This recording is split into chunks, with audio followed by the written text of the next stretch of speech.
Online रे ration card किपरि आवेदन करेंगे चिंता करुछंती कि जानतु संपूर्ण खबर ता पूर्व वीडियो को लाइक और चैनल को सब्सक्राइब कर नियंतु।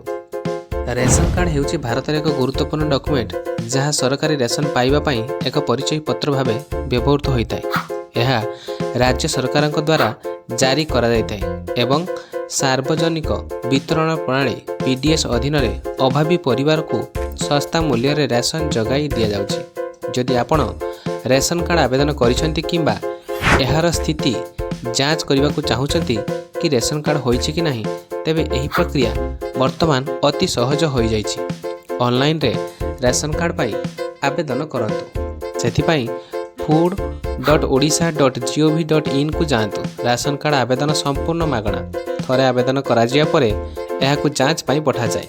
तबे किपरि करिवे जांच? सर्वप्रथमे nfsa.gov.in वेबसाइट को जातु।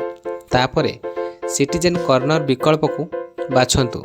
यह परे know your ration card status उपरे क्लिक करंतु। परवर्ती पृष्ठ रे रेशन कार्ड नंबर एवं कैप्चा कोड पूरण करंतु।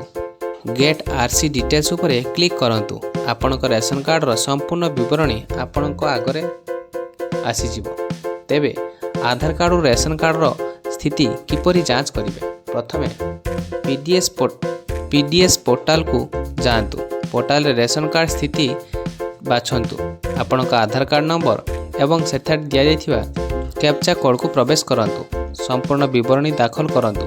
ता देला परे आपनकर रेशन कार्ड सूचना पर्दार देखा जिवो, जहा को आपण डाउनलोड मध्य करि परिबे। आपनकर रेशन कार्ड रो स्थिति जांच करिबा वर्तमान अति सहज हो जाइछि।